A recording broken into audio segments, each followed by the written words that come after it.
Good morning everyone. अब हमने हमारी लास्ट क्लास से सोशियोलॉजी सीरीज़ स्टार्ट की थी और उसी सीरीज़ को कंटिन्यू करते हुए आज हमारा दूसरा लेक्चर है। जो सीरीज़ का फर्स्ट लेक्चर था उसमें मैंने आपसे सिलेबस डिस्कस किया था, उसके बाद मैंने आपसे 16 हमारा 18 और 21 का पेपर डिस्कस किया था। आज हम बात करेंगे हमारा सोशियो का जो सिलेबस का फर्स्ट टॉपिक है, that is the development of sociological thought in India. So basically what is sociology? Sociology is study of society. Study of society. Now society के what about what? The study of society and about what? Origin of society. Then about nature of society, properties, different dimensions, and changing nature. Changing nature. So basically this is the different topics in which we study the society, that how society was origin of society pe there are many theories.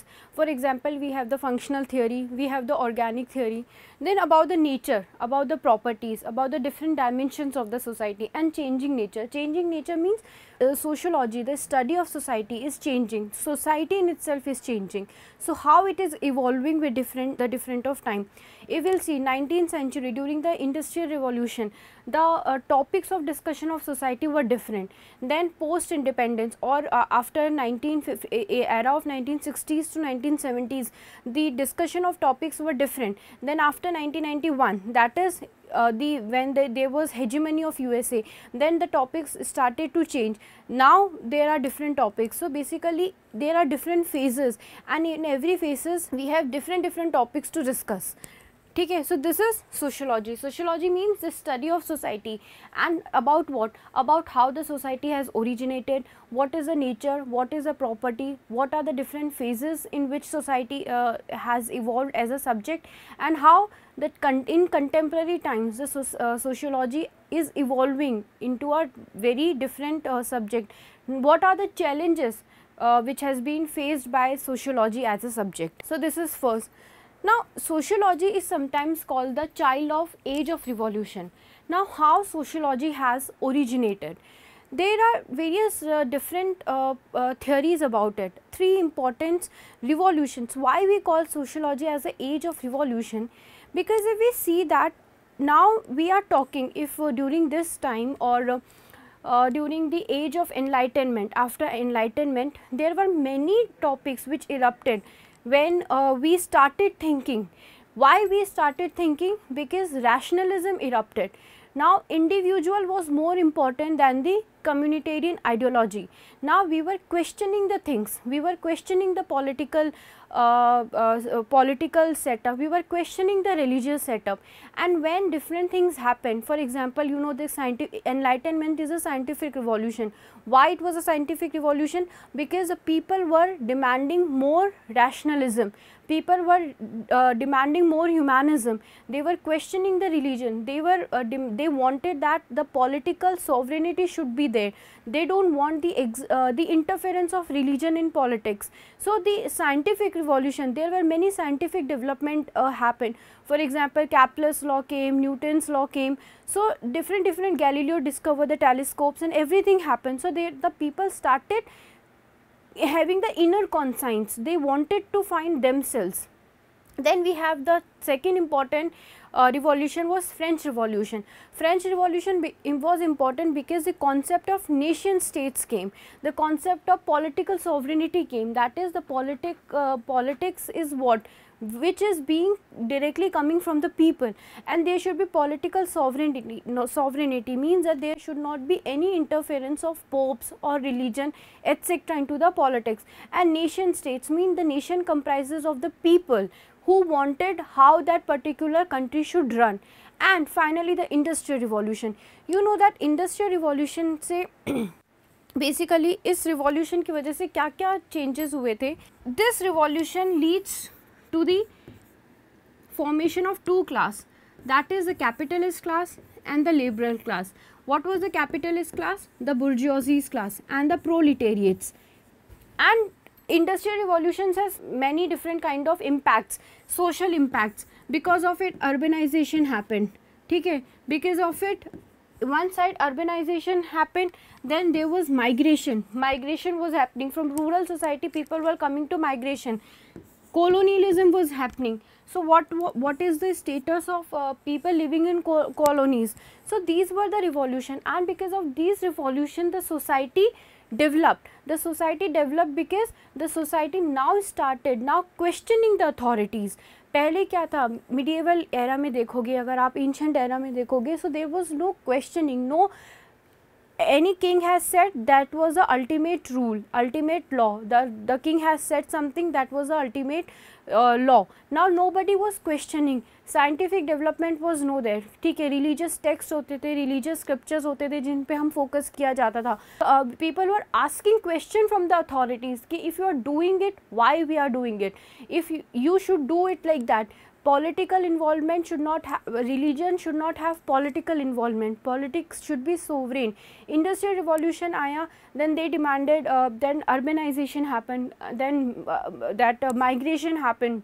Because of industrial revolution happened in Britain, we were the colonies, so they were demanding raw material from the colonies. So all these actually led to the development of society.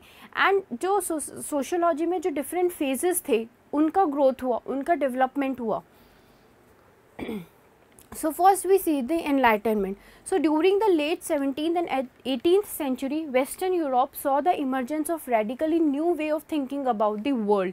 So now human being was the center of the universe. So if this is the universe, this is the human being. Fine. So human being was the center. पहले क्या था, इस center पे religion होता था. Earlier was that everything is religion. Everything is happening because of religion, but now human being was important. So human being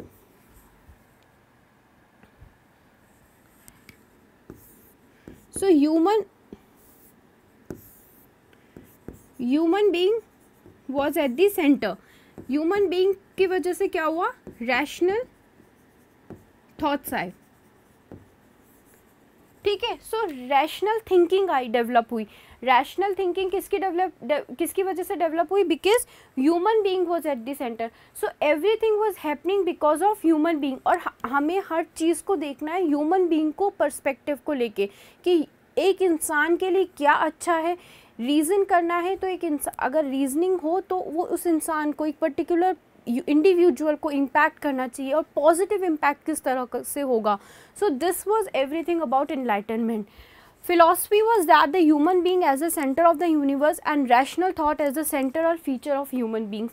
So human being universe का center है, और rational feature क्या है human being का? To rationalize the things means you have to give thoughts. If something is happening, why it is happening? You have to ask the question to the authorities. So what the age of enlightenment focused on? Secular, scientific and humanistic. What is secular?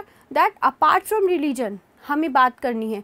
Scientific हमें objective thought रखने हैं. Scientific means what? Objectivity. ठीक है, objectivity. हमें man power को कम करना है. किस तरह से हम वो साइंस ह्यूमन बीइंग के बेटरमेंट के लिए यूज़ करेंगे. And humanistic means human being को ओरिएंट करके हम ह्यूमैनिस्टिक एटीट्यूड डेवलप करेंगे, ना कि सेंट्रलाइज पावर नहीं होगा, डिसेंट्रलाइजेशन होगा पावर्स का. सिर्फ किंग या उसके कुछ जो अपर क्लास है वो ही रिसोर्सेज का या वो ही हर चीज़ का फ़ायदा नहीं उठाएगी. Power should be decentralize, that कि जो लोअर स्ट्रेटा है सोसाइटी का उसको भी फ़ायदा हो उन रिसोर्सेज का. Then the French Revolution. Now the French Revolution announced the arrival of political sovereignty at the level of individual as well as the level of nation states. I said, see, French Revolution का सबसे important part ही था that there should be a political sovereignty. Religion must not interfere into the matters of individual also as well as into the matter of nation also. The Declaration of Human Rights asserted the equality of all citizens and questioned the legitimacy of privileges inherited by birth. मतलब if you have born in a particular caste, if you have born in a particular class, then it is not important that you will inherit the privileges. Means आप किसी particular class में पैदा हो गए हो, caste में, तो जो privileges आपको मिल रहे हैं, they should not be that. मतलब privileges, you should get the privileges by your own work. You should do the hard work and you should gain the privileges. ना कि सिर्फ birth के status पे आपको privileges मिलने चाहिए. So the ideals of French Revolution were liberty, equality and fraternity. आपको पता है ये हमारे preamble में भी है, liberty and equality and fraternity. और सिर्फ फ्रेटर्निटी पे तो इस बार क्वेश्चन आया था 2 मार्क्स का पॉलिटी में कि what do you mean by fraternity in the preamble. So liberty means liberty of thoughts. एक इंडिविजुअल को इतनी लिबर्टी होनी चाहिए कि वो अपने थॉट्स को प्रॉपर डेवलप करे. He should be liberal, he should be free, he should not be bounded by any constraints from the society. Equality of justice of everything. मतलब there should not be discrimination कि आप अपर strata में पैदा हुए हो तो आपको ये प्रिविलेजेस मिलेंगे, आप लोअर सेक्शन में हो तो आपको ये प्रिविलेजेस नहीं मिलेंगे. There should be equality, social, economic, political justice, equality होनी चाहिए. फ्रेटर्निटी मीन्स ब्रदरहुड, यूनिटी होनी चाहिए. Everyone is equal. There should not be communal violence नहीं होना चाहिए या फिर प्रिविलेजेस के नाम पे किसी चीज़ की लड़ाई नहीं होनी चाहिए. इक्विटेबल डिस्ट्रीब्यूशन होना चाहिए रिसोर्सेज का. Now the industrial revolution. Industrial revolution में क्या था?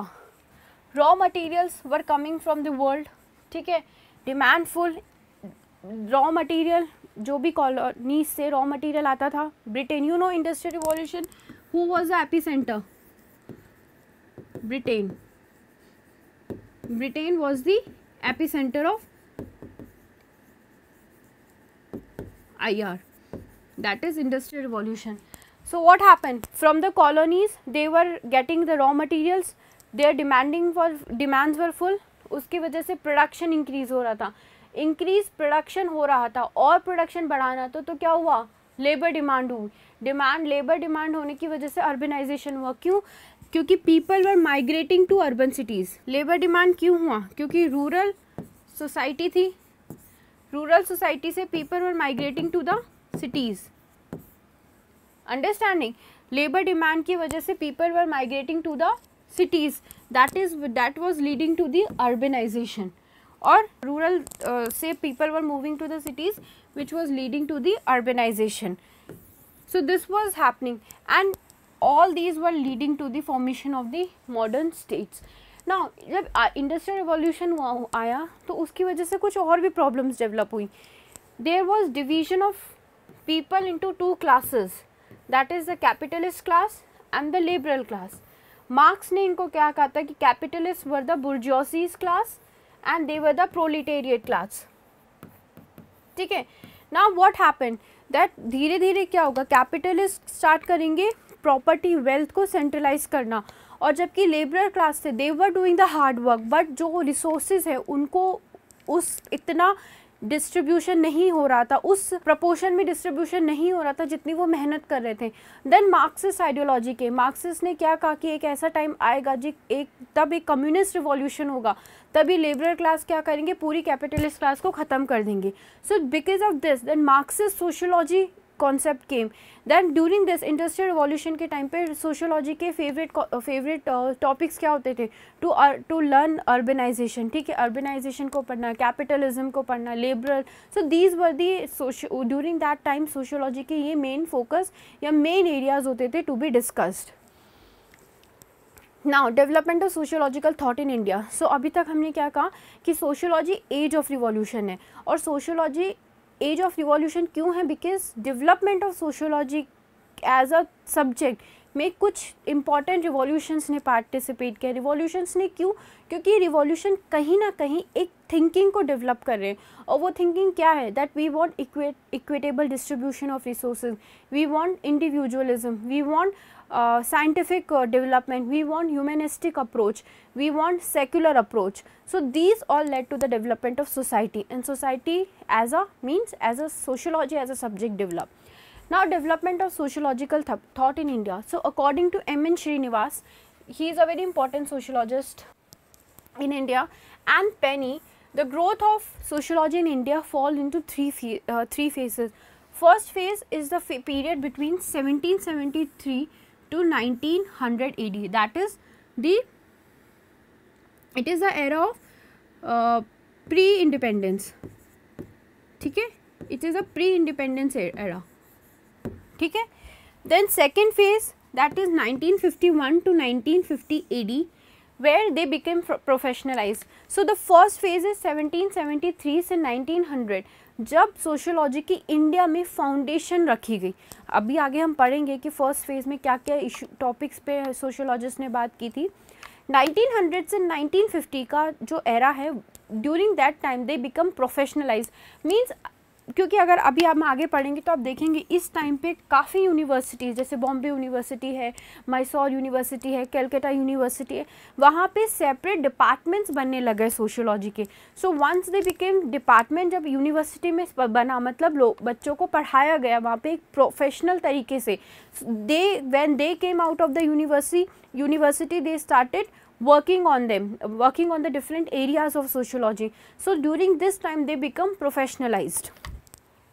The post-independence years, when complex of forces including the planned development of the government, increased exposure of Indian scholars to the work, availability of fund, considerable research activities. अब क्या हुआ, जब independence हमें मिली 1947 के बाद, जब इंडिपेंडेंस मिला, उस टाइम पे Nehru was the person who was the first prime minister of India, and he was very, because these M.N. Srinivas and they were very close friends. G.S. Ghurye was a close friend of Nehru during that time, and he has a very good approach towards sociology, and he wanted कि sociology as a subject बहुत develop हो. उनका personal interest था sociology और anthropology में. So he wanted the sociologists to work more. So funds का develop funds अच्छे उस टाइम पे सोशियोलॉजी डिपार्टमेंट्स वगैरह को फंड्स बहुत अच्छे मिले थे. गवर्नमेंट का सपोर्ट था सोशियोलॉजिस्ट एंथ्रोपोलॉजिस्ट का. दे सेड कि you should go into the fields and वहाँ पे जाके देखो कि रियल में क्या इश्यूज़ हैं इन सोसाइटीज़ को. Increase exposure of Indian explorers to the work. बाहर जाके लोगों से सोशियोलॉजी, इस टाइम तक सोशियोलॉजी अपने आप में एक अच्छा इस सब्जेक्ट डेवलप हो चुका था, अच्छा मटेरियल, अच्छा you can say that western scholars का एक अच्छा मटेरियल हमें मार्केट में अवेलेबल था. तो लोगों ने उनकी थ्योरीज़ को थ्योराइज़ किया, लोगों ने जो हमारे इंडियन सोशियोलॉजिस्ट ने उनकी थ्योरीज़ को पढ़ा, जाना, जो डिफरेंट कॉन्सेप्ट. इस टाइम पे तो हमारे खुद के सोशियोलॉजिस्ट ने बहुत अच्छे कॉन्सेप्ट दिए. हम पढ़ेंगे एम.एन. श्रीनिवास ने डोमिनेंट कास्ट सिस्टम का कॉन्सेप्ट दिया, सेंसिटाइजेशन का कॉन्सेप्ट दिया, ब्राह्मणाइजेशन का कॉन्सेप्ट दिया, and the availability of funds, considerable research activities. Then are Indian sociologist they started going to the different fields, they have the funds, then they started doing the research works. So this was the era when Indian sociology get the maturity. So there were three phases. First phase was 1773 to 1900. It was the foundational phase. Then 1901 से 1950 का, when they become professionalized, and post independence was the era of maturity in our sociology. Now the first phase. Before 1900, sociology developed as a tool for British administrators to understand the Indian society. Now 1770 से 1900 का जो era था, यहाँ पे क्या थे, British administrators थे, rulers थे, and they want to rule the Indian society. अब किसी को रूल करने के लिए आपको उनके बारे में भी पता होना चाहिए. अगर आप आपको पता ही नहीं है किसी के बारे में, वहाँ की पॉलिटिकल कंडीशन क्या है, सोशोलॉजिकल कंडीशन क्या है, तो you won't be able to rule there smoothly. So during this time what people were doing, they wanted to rule the Indian society. So Indian society के बारे में जानने के लिए, different dimensions को जानने के लिए, they were basically understanding the society and the culture. So in 1774 William Jones founded the Royal Asiatic Society of Bengal to study the nature and men in India. Subsequently, census was used to capture societal and cultural norms before undergoing changes and help in controlling epidemics and famines, etc. So this was the era of famines and epidemics in India. So they wanted to understand the society. So this in 1774 William Jones ने Royal Asiatic Society develop की, and इसका major objective क्या था, to understand the society, to understand the culture, to understand the nature of the human being, and then to how we what the effort should the government of India take to control these epidemics and famines. Now the second phase में क्या हुआ, during this 1901 to 1950 people started doing the case studies. ठीक है, यहाँ पे हमारे भी sociologist आए, बाहर के भी सोशोलॉजिस्ट थे. They started doing the case studies, they started going to the different fields. हमें पता है India has a rich tribal society. So अब लोग क्या करने लगे, इंटीरियर्स ऑफ सोसाइटी में जाने लगे. इंटीरियर्स ऑफ ट्राइबल सोसाइटीज़ है या मेन स्ट्रीम सोसाइटीज़ में जाके केस स्टडी करने लगे. मतलब वहाँ पे लोगों के साथ रहने लगे, लोगों के साथ टाइम बिताने लगे, उनकी ही भाषा में लोगों से बात करने लगे, ताकि जो खुल के जो चीज़ें आए सामने, और उसके बाद हम कुछ थ्योरेटिकल एस्पेक्ट या किसी चीज़ को प्रॉपरली थ्योराइज करें. सो पहले क्या था, सिर्फ हमने एक सोसाइटी बना दी. अब वही सोसाइटी अपने ही बेसिस पे कुछ भी लोगों को समझेगी, जानेगी और बुक लिख देगी. That was the main aspect.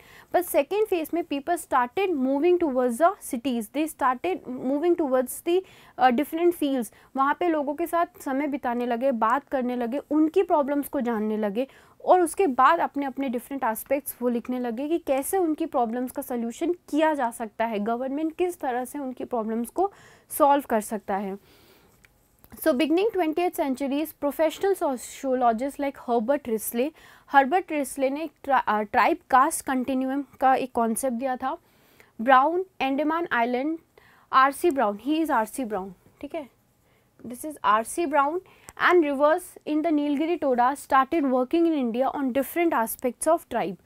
Sociology as discipline made appearance in Bombay, Calcutta and Lucknow University due to contribution of B.N. Seal, G.S. Ghure, B.K. Sarkar, R.K. Mukherjee, D.P. Mukherjee, K.P. Chattopadhyay. However, their intellectual interest, methods of data collection and their interpretations of the Indian sociological system and social institutions were strongly influenced by ethnographic works produced by scholars, administrators through the colonial period.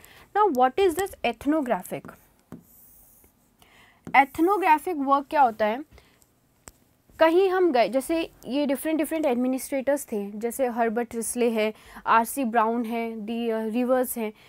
They started moving to the different tribal societies. वहाँ पे लोगों से बात करने लगे, and उनके basis पे, मतलब लोगों से बात करके they started writing the things about them.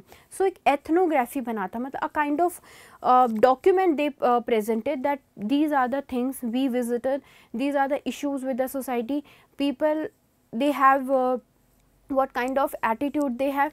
So ethnographies में a kind of ethnocentrism develop होता है. What is ethnocentrism? That I will write what I feel, I will not write what you feel. मैं किसी field में गई, वहाँ पे अगर कोई इंसान कुछ कर रहा है, किसी भी एक्टिविटी को कर रहा है, तो मुझे अगर वो एक्टिविटी डेरोगेटरी लगी, तो मैंने ये समझने की कोशिश नहीं की कि हो सकता है वो उनकी सोसाइटी का एक इम्पॉर्टेंट फंक्शन हो, या वो उस सोसाइटी का एक इम्पॉर्टेंट कल्चर हो, बट मैंने उसको एथनोसेंट्रिसिज्म किया, मैंने उसको डेरोगेटरी देखा. तो मैं अपने डॉक्यूमेंट में वही लिखूंगी कि they are derogatory people, they are barbaric people, they are not civilized, they are not fit to live into the mainstream societies. So this was ethnographic studies basically. So what during this time जो हमारे Indian sociologist थे, they were खुद theorise नहीं कर रहे थे चीज़ों को. वो जो भी वहाँ उस टाइम पे के ब्रिटिशर्स एडमिनिस्ट्रेटर्स थे या ब्रिटिशर के जो रूलर्स थे, उन्होंने अगर किसी ट्राइबल सोसाइटी के बारे में या किसी भी मेन स्ट्रीम सोसाइटी के बारे में अगर कुछ लिख दिया है, तो वो उन्हीं को पढ़ के अपने आइडियाज़ और अपने होराइज़न को डेवलप कर रहे थे, ना कि खुद फील्ड में जाके खुद स्टडी कर रहे थे. वो खुद किसी पर्टिकुलर थ्योरी को डेवलप नहीं कर रहे थे, वो खुद किसी भी चीज़ को प्रोफेशनलाइज नहीं कर रहे थे. सिर्फ कुछ जो पुरानी बुक्स लिखी गई हैं, जो आर्म चेयर एंथ्रोपोलॉजिस्ट भी बोलते हैं इनको. आर्म चेयर एंथ्रोपोलॉजिस्ट इसलिए बोलते हैं क्योंकि आपने फील्ड को विजिट नहीं किया, आपने सिर्फ अपने सीनियर्स थे उनकी बातों को देखा, आपने लोगों की सुनी सुनाई बातों पे आपने एक डॉक्यूमेंट पेश कर दिया कि हाँ ये लोग तो ऐसे ही होते हैं. आपने खुद जाके नहीं देखा कि असलियत में ये है. अगर कुछ फंक्शन वो कर रहे हैं तो उनका कल्चर उस पर्टिकुलर फंक्शन का क्या कल्चरल एस्पेक्ट हो सकता है, they were not concerning about them. So ethnographic studies these were them. So आज during this time Indian sociologist ने खुद का एक इंडिपेंडेंट एग्जिस्टेंस नहीं था. They were not doing the research fields on their own. Studies on caste, family, marriage and kinship, social stratification, tribal communities, rural and urban society figured prominently in this period. So during this period, these were the important subjects. Family कैसी है, marriage, kinship, rural societies, urban societies, etc. It would be no overstatement to mention that Ghore introduced a down-to-earth empiricism in Indian sociology. His diversified interests are also reflected in his works. Example: family, kinship structures, marriage, religious sects and ethnic groups. So G.S. Ghore is also known as the founding father of Indian sociology. Now the third phase was the phase after the post-independence phase. इस phase के बाद क्या हुआ? During this time, the Nehru has a very good support for the Indian sociologists as well as into the Indian anthropologists. Now people started moving to the different societies. क्योंकि अब क्या हुआ था? He always believed in the integrationalism.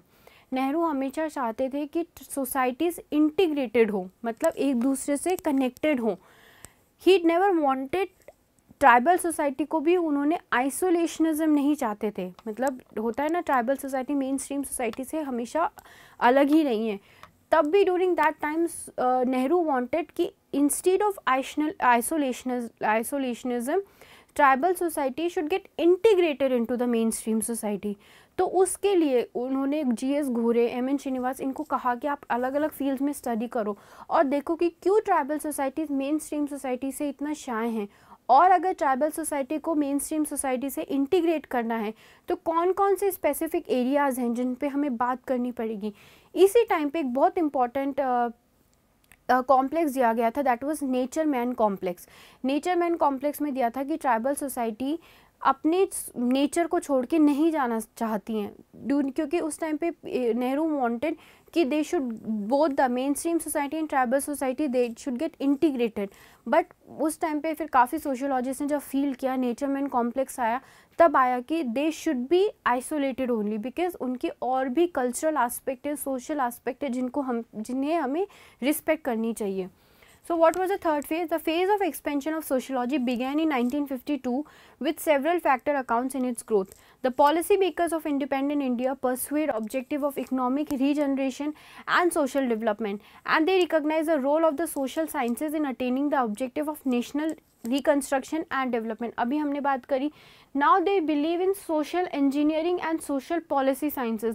They wanted कि now sociology बहुत important है. किसी भी सोसाइटी के अर्बन डेवलपमेंट में, टाउन प्लानिंग सिस्टम में, आप कहीं का टाउन प्लान करोगे, अर्बन डेवलपमेंट करोगे तो वहाँ की सोसाइटी को तो देखोगे कि वहाँ की सोसाइटी कैसा है. आज हम ट्राइबल प्लान्स बनाते हैं, ट्राइबल प्लान्स बने, पंचशील का ऑब्जेक्टिव आया, तो पंचशील जो ट्राइबल डेवलपमेंट के लिए बना था उसमें सोशियोलॉजी ने बहुत इंपॉर्टेंट रोल प्ले किया था. So when Panchsheel came for the tribal development कि they should be isolated only, their economic development should happen in different aspect, तो उस टाइम पे sociology played a very important role and sociologist played an important role. इसी की वजह से जो tribal development के लिए पंचशील आया था वो किसको फोकस किया था? That was focus is on social engineering. So now everything happens. So आप देखिए ना, टाउन प्लान आपको करना हो, आपको ट्राइबल डेवलपमेंट करना हो, आपको रूरल डेवलपमेंट करना हो, आपको मेट्रोपॉलिटन सिटीज़ का डेवलपमेंट करना हो, तो हर जगह की आपको सोसाइटी, वहाँ का सोशल स्ट्रक्चर को जानना बहुत ज़रूरी है, तभी आप डेवलप कर पाएंगे. तो थर्ड फेज़ में इसी बात पे ध्यान दिया कि now we have to focus on social engineering. सिर्फ हमारे एडमिनिस्ट्रेटर्स ने क्या लिख दिया किसी सोसाइटी के बारे में, no. Now we have to go to the work fields, we have to do the research and then we will find out that what is good and what is not going to good for that particular society. Now, sociology as a discipline. So, post 1910, the growth of development of sociology began in India with the introduction of sociology in Bombay University by Patrick Geats and G.S. Ghore from 1914 to 19. Patrick Geats, he was a British sociologist also, he was an anthropologist also, ठीक है, and he was a biologist also. And इनका जो main focus area था वो था town planning, ठीक है. तो इन दोनों ने मिलके, पैट्रिक गीट्स ने और G.S. घोरे ने मिलके 1914 और 1919 में बॉम्बे यूनिवर्सिटी में सबसे पहले सोशियोलॉजी को इंट्रोड्यूस किया. देन लेटर ऑन द घूरे became the head of department of sociology in Bombay university in 1924. Then Calcutta University with the efforts of B.N. Seal and R.K. Mukherjee introduced the dependent of sociology in Calcutta University. ठीक है. So 1924 में घूरे जब department of sociology के head बने Bombay university में, उसके बाद कैलकटा यूनिवर्सिटी में with the efforts of R.K. Mukherjee and B.N. Seal department of sociology को इंट्रोड्यूस किया. Later on, R.K. Mukherjee and D.N. Majumdar started sociology as a discipline in Lucknow University in 1921. In Mysore University in 1928 with the efforts of B.N. Seal, M.N. Srinivas and S.C. Dubey, and in 1930 Iravarti Karve ने Pune university की उनके effort से Pune university में department of sociology open हुआ. So this is the development of sociology. कल institutions कि किस तरह से डिफरेंट यूनिवर्सिटीज़ में कब कब डिपार्टमेंट ऑफ सोशियोलॉजीज बने और कौन कौन उनके हेड ऑफ डिपार्टमेंट है और किस किस के एफर्ट्स से ये बने थे. तो ये याद रखना, ये क्वेश्चन आपके 5 मार्क्स में आ सकता है. Then post-independence India, sociology started developing in India.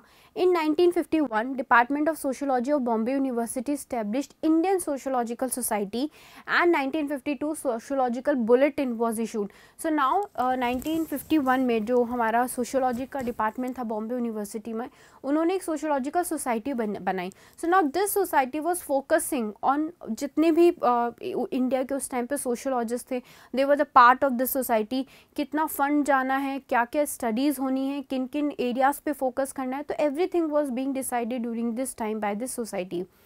And there was a sociological bulletin also.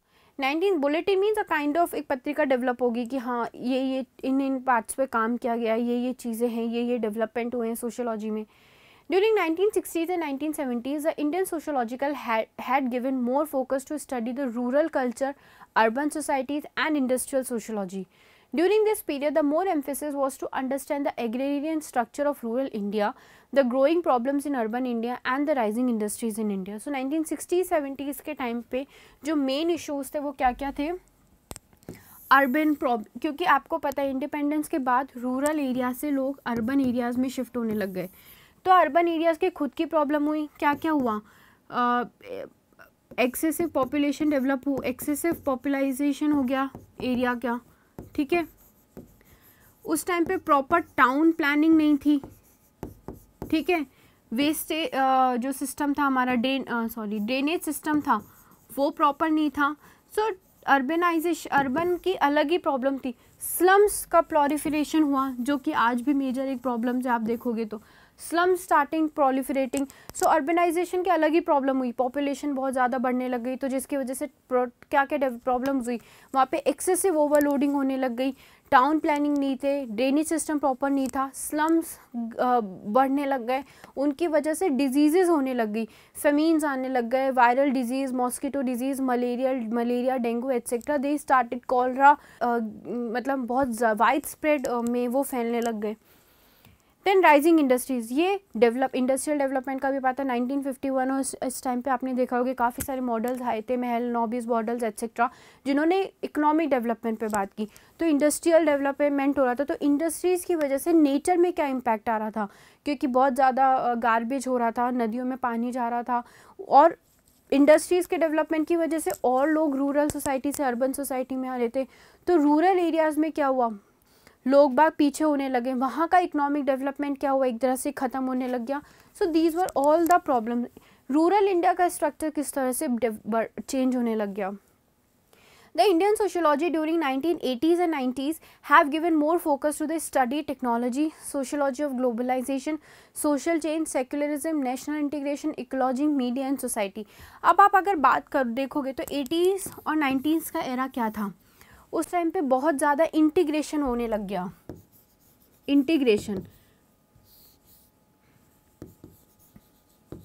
Integration किसका? इकोनॉमी का. ठीक है. पॉलिटिकल आइडियोलॉजीज का. Democracy started growing. ठीक है. और आप देखोगे ये टाइम का था, उस टाइम पे इराक वॉर 80s और 90s के बीच में बहुत सारे वॉर्स होने लगे. कुवैत वॉर हुआ, इराक वॉर हुआ. तो टेररिज्म वाज आल्सो ग्रोइंग धीरे धीरे. So this was the era जहाँ पे टेक्नोलॉजिकल चेंज है. आपको पता है उस टाइम पे हमारे जो प्राइम मिनिस्टर थे उन्होंने कंप्यूटर्स हमारे इंडिया में इंट्रोड्यूस किए थे. तो technology was the main focus during that era. Social change, secularism, national integration, ecology, media and society, they started to grow. And post 90s political sociology, the rise of globalization, modernization, peace, conflict, nationalism. So post 90 के बाद में अलग ही problems develop हुई. क्या क्या? Rise of globalization. अब integration जो develop हुआ था अब वो बहुत ज़्यादा एक आज के टाइम पे ग्लोबलाइजेशन एक मास जॉइंट बन के हुआ है. Everything in the world is connected. आप डीप अफ्रीका के डीपेस्ट पार्ट में चले जाओगे, वहाँ पे भी आपको पता चल जाएगा कि यूएसए में क्या हो रहा है. So everything is connected now. Modernization, westernization, everything is moving towards west. we are giving the values, we are giving our own culture and traditions in order to attempt the values and cultures of modern world. ठीक है, of the western world. खुद के judgements देखोगे, हमारा high court देखोगे, हम खुद as a human being देखोगे. So there is a shifting towards western ideology. We are moving towards western world. We are getting more and more modernize. हम hybrid society develop हो रही है जहाँ पे वेस्टर्न और इंडियन ट्रेडिशन एक तरह से रह रहे हैं. आज आप देखो हमारी इंडिया में कितनी एमएनसीज डेवलप हो रही हैं. दिस डोमिनोज है, दिस मैकडोनल्ड्स है, डिफरेंट केएफसीज हैं. These are not natural to India. ये इंडिया में ओरिजिनेटेड नहीं है. They are the concept of different world, but now they are becoming part and parcel of our Indian society. आज we can not live without McDonald's, आज we can not live without Domino's. So why? Because of this globalised world. The world is so globalised that everything from there is coming to here. Even India का जो भी culture tradition है, आप अक्षरधाम देखोगे. Even अभी आपने देखा होगा तो ब्रिटेन में जगदीश टेम्पल बन रहा है जगह बड़ा. So this is a part of globalization only. ठीक है. Then naxalism, urbanization. Because industrial development हुआ, इकोनॉमिक डेवलपमेंट हुआ, तो कैपिटलिस्टिक जो सोसाइटी थी उनके पास तो काफ़ी ज़्यादा वेल्थ का सेंट्रलाइजेशन हो गया है. बट जो लोअर स्ट्रेटिफिकेशन है उनका क्या हुआ है? बहुत ज़्यादा एक्सप्लॉयटेशन हुआ है, बंधुआ मजदूरी हुई है, उनको लैंड नहीं मिली है, उनके पास उतना प्रपोर्शन में उनके एडवांटेजेस है, उनको इकोनॉमिक फ़ायदा नहीं हुआ है. तो this is all leading to what? Naxalism. All leading to the communal violences. Now some important Indian sociologist कौन कौन से हैं? पहला तो आर के Mukherjee. He has more focus on Indian culture and civilisation. So India का क्या कल्चर है, आर्ट एंड आर्किटेक्चर कैसा है, सो इनका मेजर फोकस वही था. His vision of sociology is deep rooted into the Indian traditions. According to Mukherjee, the theory to understand Indian society could be created by looking at the Indian philosophy, art, architecture, tradition and culture. So अगर आपको Indian sociology की theories को understand करना है या खुद एक नई थ्योरी भी प्रोपोगेट करनी है तो उसके लिए आपको इंडिया का फिलॉसफी, आर्ट, कल्चर जानना बहुत ज़रूरी है. सो इनकी कुछ बुक्स याद रखना. The dynamics of a rural society. ये उस टाइम पे लिखी थी कि जब रूरल सोसाइटी अर्बन एरियाज़ में मूव कर रही थी तो उसकी वजह से रूरल सोसाइटी में क्या क्या चेंजेस आए थे. 6 विलेजेस ऑफ बंगाल. बंगाल में इन्होंने केस स्टडीज़ की थी. The rise and fall of the East India Company. Then coming to G S. Ghurye. G S. Ghurye is the father of Indian sociology and he is most focus on caste and race in India. Caste पे के लिए इन्होंने 6 characteristic features भी दिए हैं जिस पे question भी आया था और ये हमने डिस्कस भी किए थे. सो 6 फीचर्स दिया है कास्ट में कि हमारे यहाँ इंडियन सोसाइटी में कास्ट में सेगमेंटल डिवीजन है सोसाइटी का, हायरार्की है, एंडोगेमी है, रेस्ट्रिक्शन है ऑक्यूपेशन में, रेस्ट्रिक्शन है फूड एंड इंटरकोर्स एट्सेट्रा में. So his influence can be greatly seen in sociologic literature. He basically has considered himself an Indologist for his great interest in the understanding of Indian culture and society. His work on caste and race in India in 1932 became much exemplary in the discipline of sociology. In this book, he defined the Indian caste structure and its functioning. Later on, another book of Ghure, The Culture and Society, published in 1947, which discussed the Indian societal structure. But most of the scholars in sociology have criticized Ghure's work on caste due to less critical and applicability of the work. In spite of that, his contribution is still prevalent in Indian society. R के मुखर्जी का जो main focus area था वो क्या था? Indian society, Indian art, architecture. GS घुरे का main focus है कास्ट, इंडियन सोसाइटी के कास्ट को पढ़ना कि कास्ट क्या है, कैसे ओरिजिन हुई है, उसके क्या इंपॉर्टेंट फंक्शंस है, कास्ट का क्या डिसफंक्शन है। M N. Srinivas was a person who give many important theories. For example इन्होंने many important concept, for example sanskritization का कॉन्सेप्ट दिया इन्होंने ब्राह्मणाइजेशन का कॉन्सेप्ट दिया, इन्होंने डोमिनेंट कास्ट सिस्टम का कॉन्सेप्ट दिया जो इस बार क्वेश्चन भी आया था।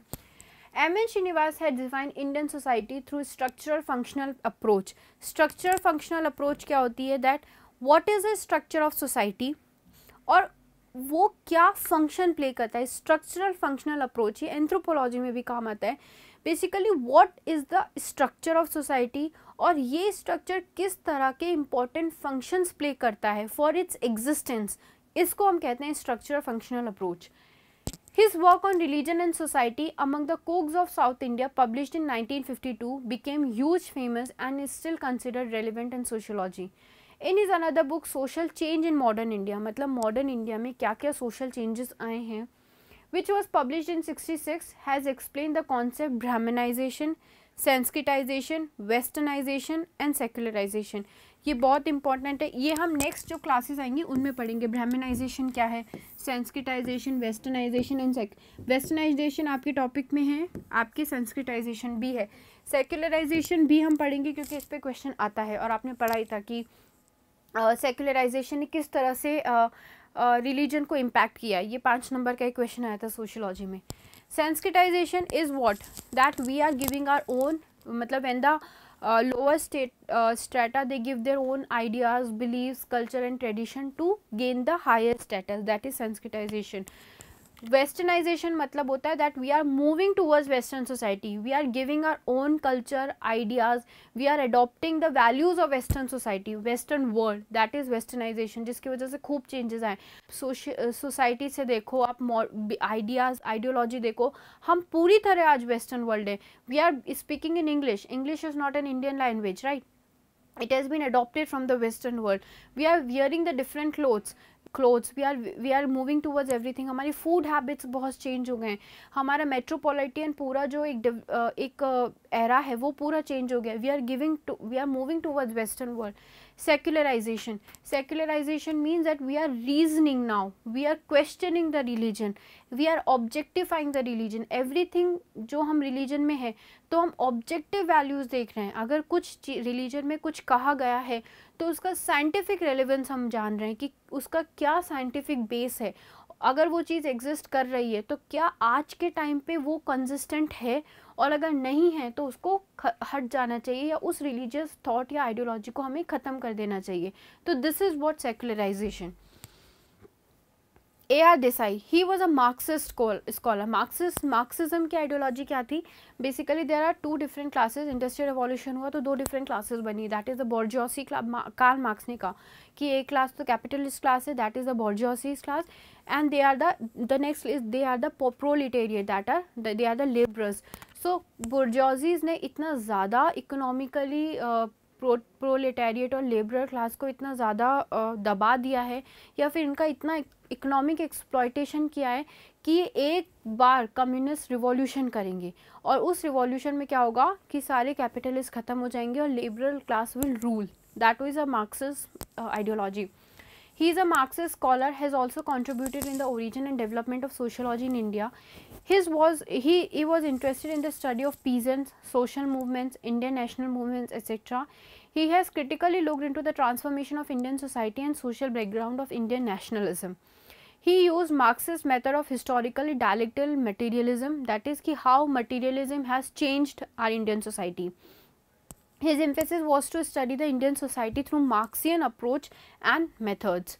Yogendra Singh is also an important sociologist. उन्होंने इंडियन सोसाइटी को पढ़ा कि क्या क्या कल्चर है, क्या क्या ट्रेडिशन है और किस तरह से वेस्टर्न वर्ल्ड या मॉडर्नाइजेशन या ग्लोबलाइजेशन ने हमारे स्ट्रक्चर को, हमारी सोसाइटी को बदल दिया है। कि पहले के टाइम पे हमारा कल्चर कैसा था और आज के टाइम पे, आज एवरीथिंग, आज हमारे आप फूड हैबिट्स देख लो, हमारा पहनावा देख लो, हमारा रहन सहन देख लो, हर जगह आपको कहीं ना कहीं ग्लोबल वर्ल्ड या वेस्टर्न वर्ल्ड की झलक देखने को मिलेगी। तो योगेंद्र सिंह ने ये फोकस किया था कि किस तरह से कल्चर चेंज हुआ है हमारा। So Yogendra Singh has given much emphasis on the culture and tradition of Indian society. Therefore, his analysis of various sociological writings has given a deep analytical cultural perspective. His first book, Modernization of Indian Tradition, was published in the year 1973, where he has explained the concept of social change and modernization. In 2000, his book published with the title of Culture Change in India is considered an outstanding book in sociology. In this book, he has defined the culture change in India and the role of globalization and modernization. So, what is cultural change, how cultural change has happened, and how this cultural change के पीछे modernization और westernization का एक बड़ा role था. His approach of understanding Indian society was basically structural, functionalist, structuralist, structure, historical and Marxist orientation.